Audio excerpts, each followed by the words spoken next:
Hey, how you doing, girl? Air hugs. Oh. It's nice to see you. I actually see you on Instagram a lot with your beautiful, exotic self. But it's nice to see you and talk to you in person. Yes, you as well. It's been a couple years. Last time we saw each other, we were in Doha, Qatar together. So I was helping Right. back. Oh, Can you believe that? I know. I cannot believe that. That's so crazy. So since then, we've become like text homies, you know, and DM homies. We don't actually see each other. But anyway, let's get started. Amber, I want you to introduce yourself to my Cool Careers audience. Absolutely. Hello, Cool Careers audience. My name is Amber C. Edwards, and I am a systems builder and integrator. So what that means is I help small business owners get and stay organized.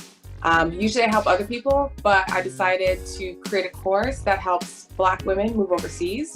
And that's the first system that I'm building myself. So I'm here today to talk about my expat journey, my life overseas, and just how beneficial it is for everybody to have an opportunity to just experience that life overseas. It's such a great conversation. This is why I wanted to speak with you today. So, let's just start with that, because we both lived overseas in Qatar, but we have a connection because I feel like connections are very, very important. So, my cousin Taylor Hornsby. Hey, Taylor. Hey, Taylor. Hey, girl. Went to college together, right? Yeah, went to OU together. We did. Yes, I am about maybe a year or two older than Taylor, so we were all in the same circle. And I remember putting on Facebook, moving to Qatar, and she immediately reached out to me and was like, hey, my cousin lived there. She's lived there for 10 years. You have to connect with her. I love it. So putting a Facebook announcement and then a connection from college really did help set up everything for me and my overseas life.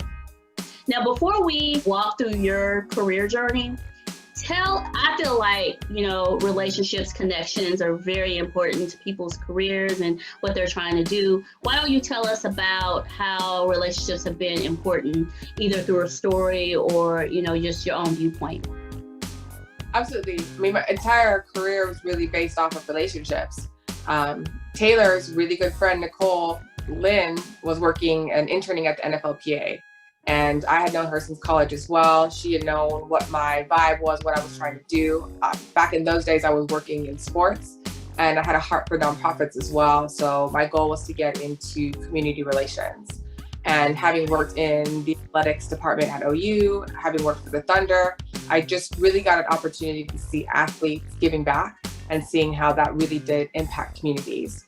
So when a position opened up at the NFLPA, Nicole had texted me and she was like, hey, there's this job that is literally your name is written on it for you. She didn't even know, but at the time I'd actually just gotten laid off about a week earlier. And I didn't tell anybody, right? I didn't tell anybody. Wow, what a blessing. I was like, you know what? I'm gonna give myself a week to cry, because it was like just from out of nowhere. But I was like, I'm gonna give myself 7 days to cry it out. And then on day 8, I'm just gonna get up and I'm gonna start looking for jobs. And I wake up on that day 8 and I read a text message and it's her. So I'm just like, all right, I'm going to start, get the job search ready. And so she connected me with the HR, and I went through the interview process, and they flew me out there to have my final interview. And then I was able to accept the position, and 2 weeks later moved to DC. So wow, I just had, to get everything Texas wrapped up and on my way overseas, or not overseas, over on the other side of the US. And the first place I actually lived at was an all-inclusive all-girl store. So it really set me up for how I live overseas now, because I usually do all-inclusive housing. That way I just have one bill, house and everything. And especially in DC, having close access to Metro, it was very convenient. And I was like, okay, I didn't know that this was the thing. And then overseas, I find out that it is very much so a thing. And it makes things a lot easier than having to sign a year lease, especially if you move for the first time. You don't know how long you may be there. You may not like it. So you may not want to bring all of your stuff with you, but you still need to live. So learning about that. Yeah, big city living. The woes of Exactly. living in a real city. Exactly. And so that housing was also shown to me by Nicole. I'd never heard of it before. So this was, the same connection opened up my world to not only all-inclusive housing, but the career path that led me to where I am now. I met my husband a month after I started working at the NFLPA. He started working there. And 14 months later, we got married. I had no intention of getting married at all. I was like, rich auntie life, go overseas, all of this.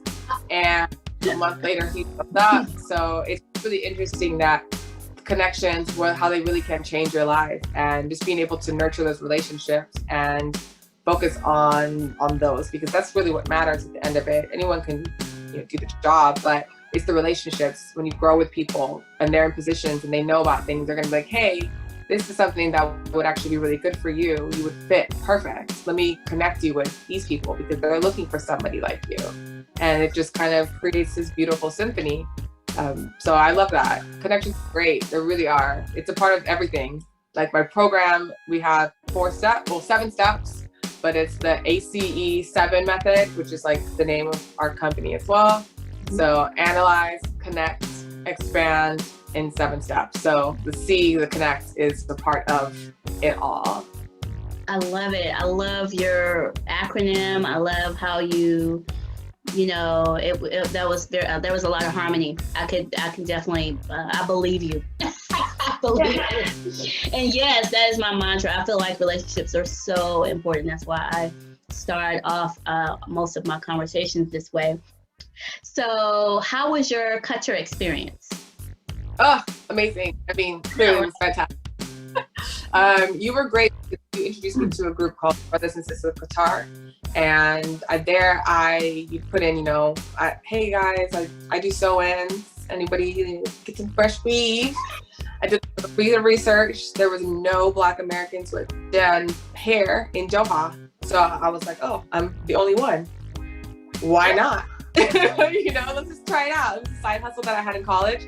That's actually how I really got to know Nicole and Taylor, was through hair. I did Nicole's hair and helped her transition to becoming natural through that process. So going through that group, it was great because I was introduced to a lot of the other Black professionals who were in my same boat, and was able to create was like an app that connected hair and makeup artists to the women. Just because I saw that it wasn't there, but it was in the US. They have it, Glam Squad, they have Crib, they have a whole bunch in Atlanta. It's nothing new, but they didn't have it there. So I was like, what? These women are way more glamorous. They have way more money. Yes. Oh my goodness. I think people would be really surprised about the glamour in more Birkin I've ever seen in my life. I've never seen more, like big luxury vehicles, 16-year-olds having Lamborghinis. That's a part of the culture. So I had seen something in the US that I saw was beneficial in another country. And there was an incubator. There's actually 2 incubators in Qatar that allow Americans to start businesses. So I applied and I got in because they saw that it was a good opportunity.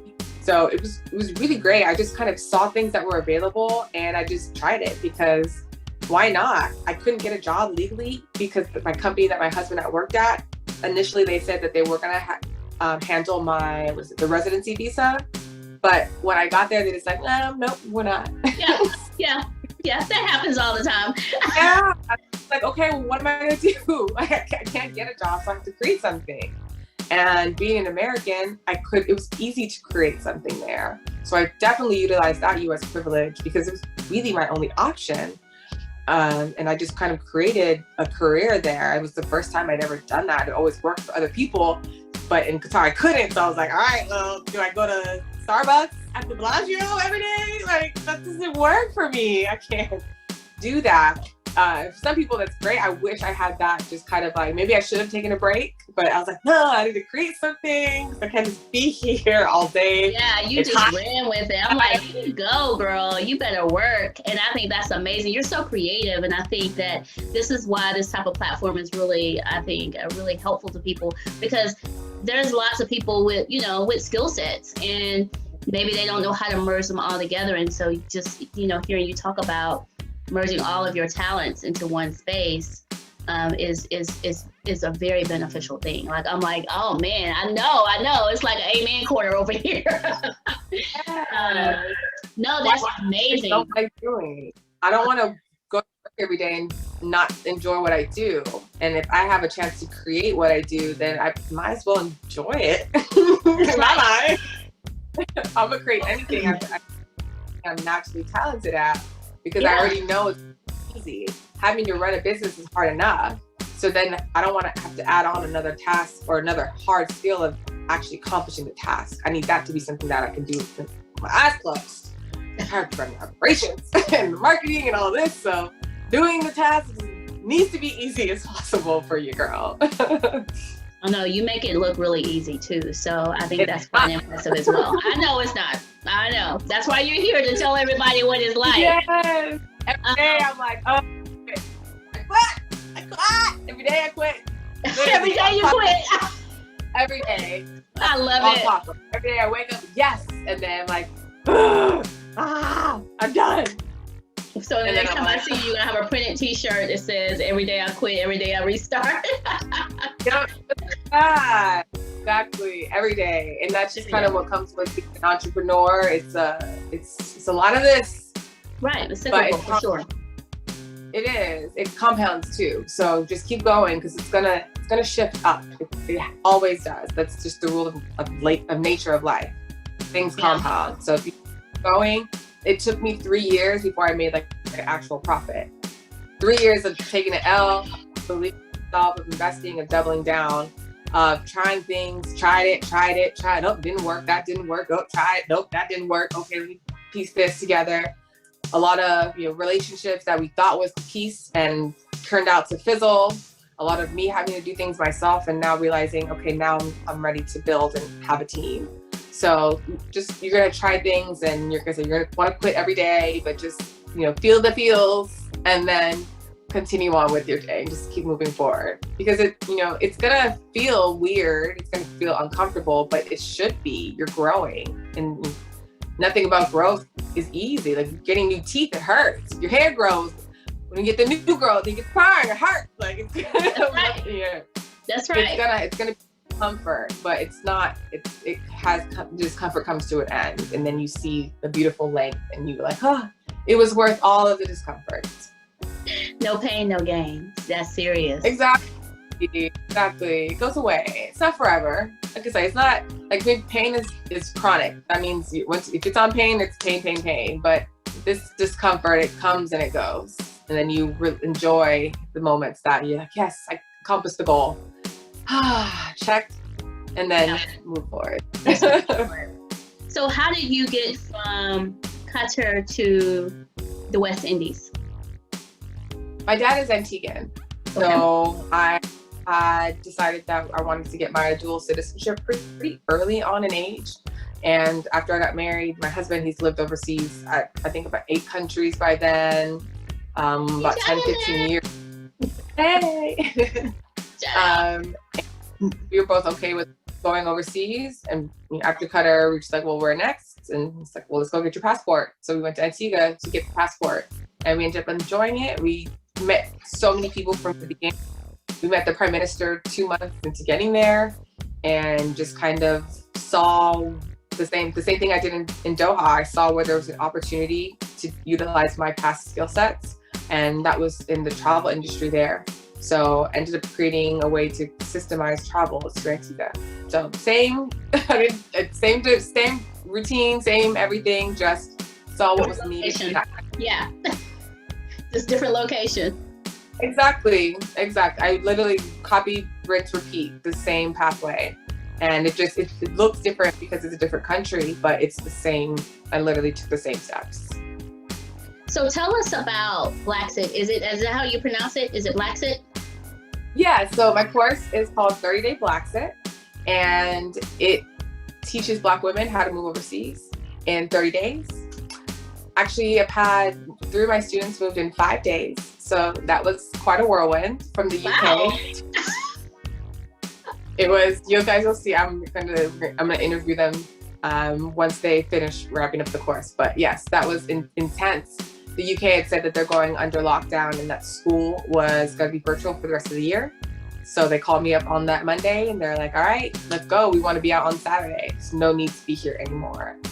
So that's what we did. We wrapped them up in 5 days, got a place to stay, got them down, and created the system for them to be bi-coastal, and then helping them as well get their Antigua passport because they're also of Antiguan descent, and also helping them as of today still working on creating their business down in Antigua. So now they have business. Wow. So let me make sure I'm getting this right. They're Antiguan descent in the UK going to school. They're college students. So it was 3 sisters, and the eldest is a mom with twins. The twins are in, yes. So the twins were, once they said that the elementary school was going to be virtual for the rest of the year. Oh, I then they see. knew. Yeah, so they're doing school both, and next year they will be, because the wars are still going back and forth, to be able to maintain school, and at the end of the year they'll be transferring to Antigua. Wow. So what do you think tell us about what the excitement is? I mean, why do you think people are more, especially Black women, are more interested in moving internationally? I honestly feel like once they go, they understand there's like a sense of peace that they've never really felt in the US. And when they really have a chance to see other Black women and men and families that have been living there, they'll see that, wow, you guys were able to accomplish your goals way faster than you would have been in America. Then they can begin to think like, well, maybe that's possible for me. And it's like a really interesting thought process that you go through to understand that maybe what I grew up with, maybe it's not the best for me right now. So maybe I should go and look and see what it's like. I don't have to sell everything and move and never come back. I don't have to get rid of my US passport, renounce. None of that. I would never. Keep your US passport. That is the Willy Wonka golden ticket to the world. Keep that. But you'll get to see that just the way other people look at you and you can go through life overseas is just different. And you may decide that difference is better for you and your lifestyle. Because not everything is for everybody. For me and who I am, I did the same thing. I didn't change anything about myself other than maybe learn how to do my makeup better.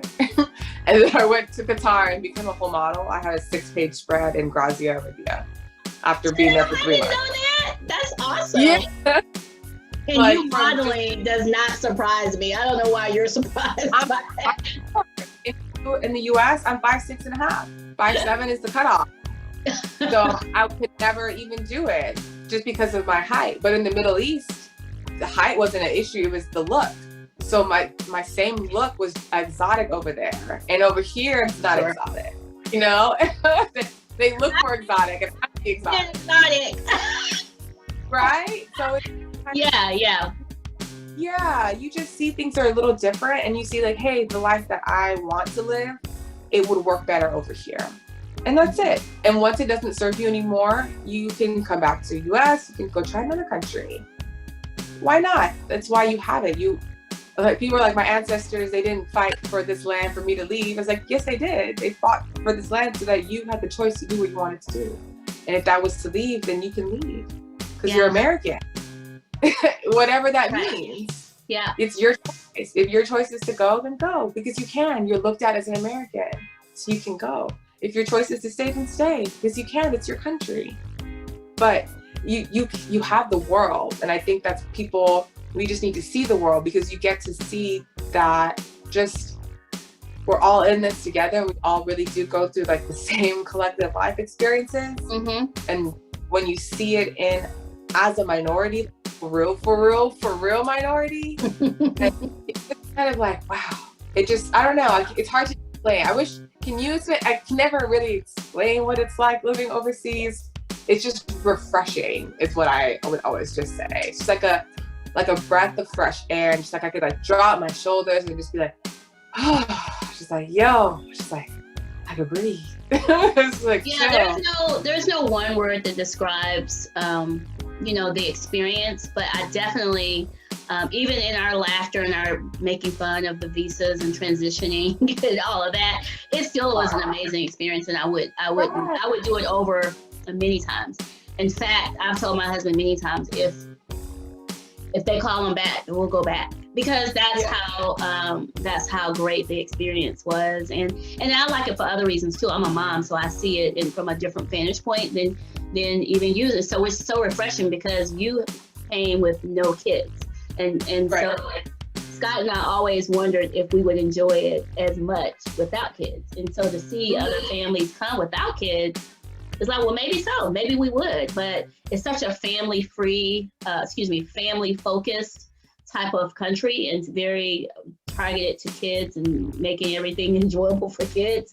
That was really a part of our, I would say, enjoyment. So you guys had a different experience, and it was obviously just as fulfilling, for sure. Definitely. I really loved it. I wish everybody has an opportunity to even take a semester abroad, because I worked in sports in college. It was year round. So I never had that chance. And that was one thing I always wished I did. So when the opportunity was presented to move overseas, I looked at it as my moving abroad experience. Right. See what it's like. It wasn't, in my mind, we were going to be there for 5 years, and we only lasted in Qatar. I was there 6 months. Johnathan was 8 months. Yeah, it was so much longer. It was never. It was obvious. Look at all the things that you implemented in those 6 months. So it was obviously meant to be. So of course, you're promoting, this abroad lifestyle. Why don't you tell us a little bit about some of the challenges, people who are a little bit skeptical?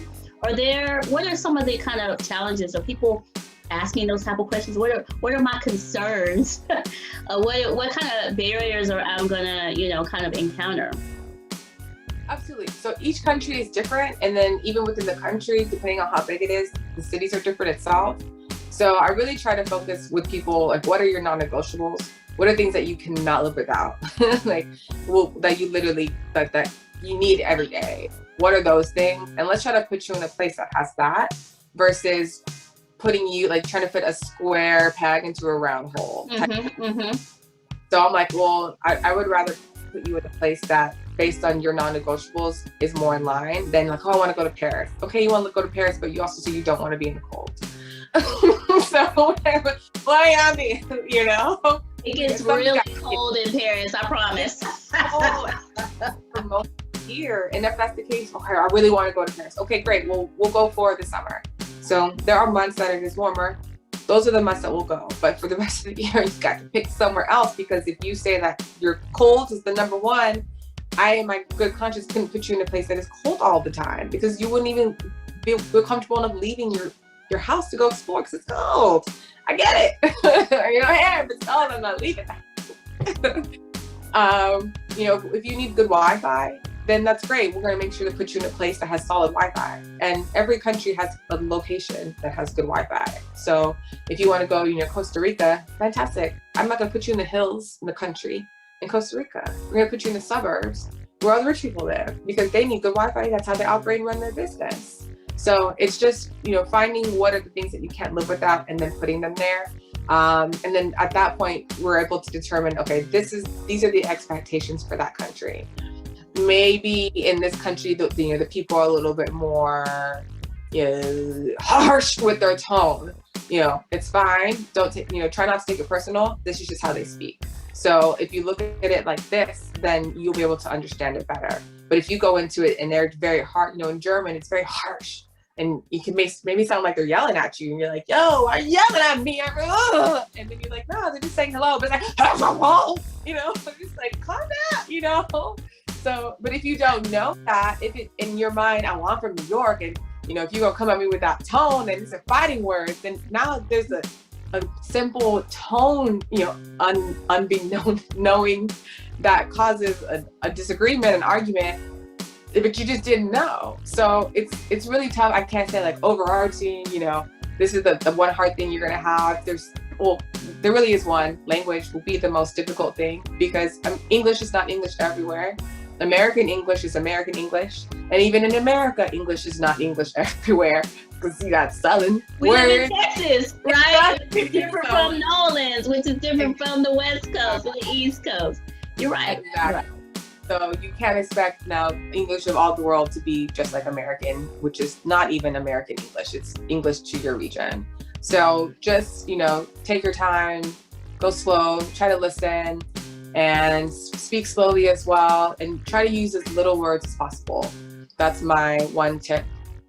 I would go in, hi, how are you? My name is Amber, and I would like to know, can you find the bracket? And they're looking at me like, huh? And if I go, toilet? And they're like, great, but it's hard because in America, you need to introduce yourself, and it's a whole soliloquy, and over there, they got lost over the second word, and now you both are looking at each other like, I have so many words. I mean, I should have a t-shirt that says too many words. Like, that's all Scott says. Too many words. It was hard. Too many words. Or when we're out somewhere, he'll be like, no, I'll go talk to him because you're going to say too much. So, both. So yeah. So that was a learning curve for me, was to take it down to the number of words. So someone described it. Pretend like you're talking to someone who's 5. They don't even know all these things. That's so right. You have to be simple, and their English is different, so you can't act as if they know the same type of words that you do. So you have to just take it down to the basics. Real basics. And so then having gone to America, that was hard, because now I had to bring it back up. And now like toilet, they're like, toilet. I'm like, oh man, excuse me, sir. Can you please pull me in the direction of the bathroom? So repatriation, it's a mess. Yes, repatriation is very interesting. It was quite difficult for my family to transition back. And there are some words that still, like you said, in your vocabulary that you've been using for all this time. And yes, I say toilet a lot because that's the word that we usually use. But at home, toilet is like gross. Like, why you say that word? It's the restroom. It's, even though we don't rest in that room, it's the bathroom. It's all these different things. Just like it's not a water closet and everywhere else. It's not a restroom, but you definitely don't say toilet. And my son says toilet. He grew up there. So I mean, we all still say toilet. My son says rubbish sometimes. Little things, small things that you just can't get out of your vernacular. But you're right, when it translates to other people and you hear yourself say it, you're like, oh, I didn't mean to say that in front of him. Like, oh man, my bad, y'all. I ain't from here. I just coming back, and it's all. My brain. If you know what's happening in my brain, never mind. I don't want to explain. But exactly. Too many words. Right. I can't imagine now having to translate a whole nother language to English. I'm trying to translate English to English, and I'm having difficulty. Now I'm trying to do Arabic to English. It's a whole nother. I'm like, man, it really does give you like a different level of respect for people who know different languages. Man, yes. Oh yeah. I mean, and most of the people when you travel abroad, I mean, you meet other international people. Many of them speak 3, 4, or 5 languages. That's just, kind of normal. Everyone speaks a few languages. And then you get to see how hybrid the families are. Like, right. From somewhere and she's from somewhere. And then the kid has to learn English too. So they speak all 3 languages. And then, of course, they're living in a new country. So people want to learn the Arabic. And Arabic is really difficult to learn, especially if you don't know any other languages. Once you learn one, you can kind of learn more. But to my understanding, Arabic is nothing like any other language, and so you do have to kind of wrap your head around it. So I heard a few things. I just want to clarify a few things. So when you have your 30-day exit, you're moving people to anywhere they want to move, right? Not just to Antigua. Not just to Antigua. I definitely have the plug, and anywhere you need to go. If you want to get out quick, Antigua to me is just easiest pathway out as you're trying to figure out where you want to go. But it really is anywhere in the world. My husband and I, we've made together a list of about 20 countries that we feel Black women would would benefit from the most. And that's based off of, a number of factors, such as like already exist Black communities, Black expat communities, proximity to the airports, how COVID restrictions and all of those guidelines as well, and just, general opening to Americans. And so we've narrowed it down even further. So, but when they come to me, they usually have an idea of where they want to go, unless they are just like, I just want to get out and I need to find the best place for me. So at that point, we start from their non-negotiables and start checking things off the list. And why Black women? Like, is that a target audience? Yeah. I am one. Hello. I'm one. I understand. The only reason why I feel like if you go Google, best places for Americans to live or to travel, it's always going to be from, the white Anglo viewpoint, which is fine because they're writing the article. That's absolutely okay. But if me, myself, Black woman, I'm looking and, most of those lists going to say European countries, I'm already not trying to go to the cold. There's nowhere that knocks off the whole list. So I'm like, okay, well, I want to be with places where there are other Black people. They're never on the list. They're never on the list. So it's just a different perspective. And for me, I'm like, okay, I already know that Black women are underserved, especially in the travel industry. You rarely see us in stock images. However, we spend the most money on everything. We create all the trends.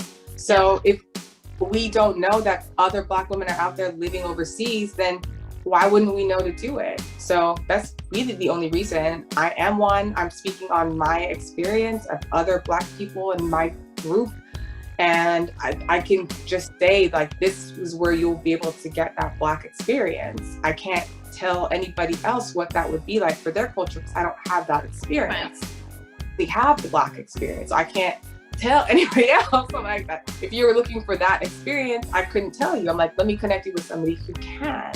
So I work and I collaborate with a ton of other expat coaches as well, because I don't do it all. There are people who have, higher education who are in that background. There's expat coaches who focus on that because that's their job. So I focus on the women who know that they want to leave and they don't know where they want to go.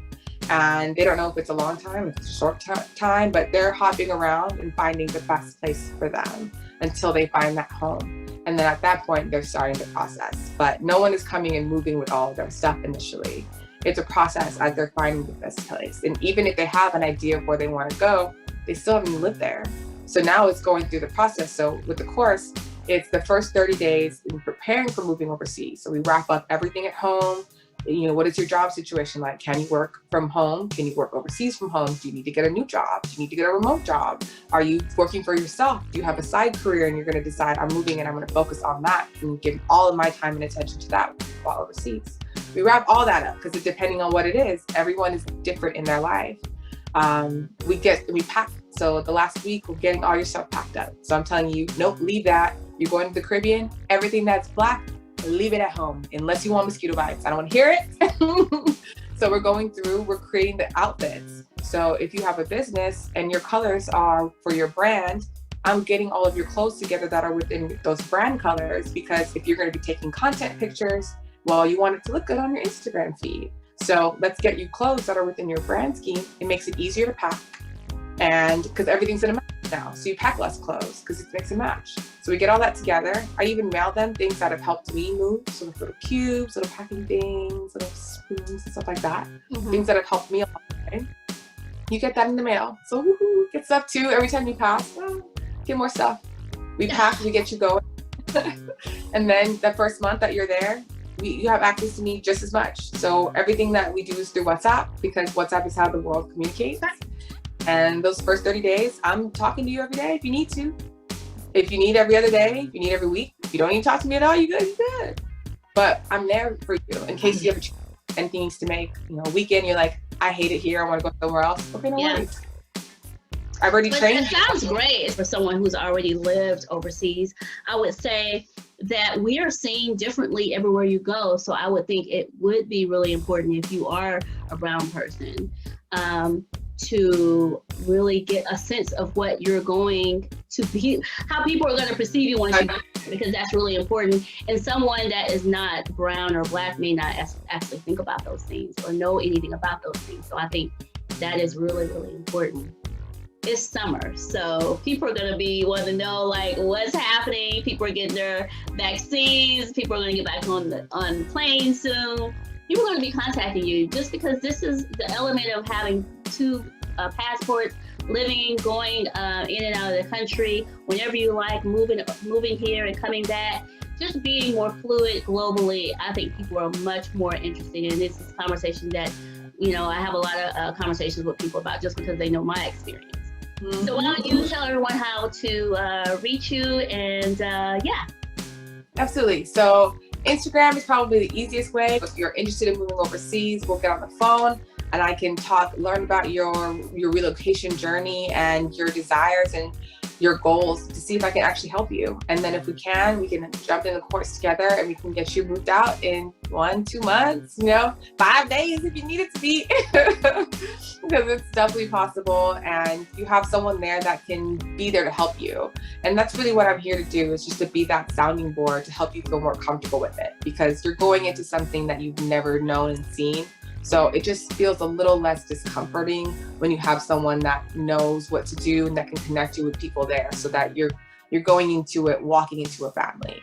And so I really wanted to recreate what Shay gave me with all of her knowledge. I walked into Qatar with people ready to help me find a job. I had people looking out for me, helping me find things. And I was like, wow, like I just came into this whole community after a month, and she gave me 10 years of knowledge in 1 month.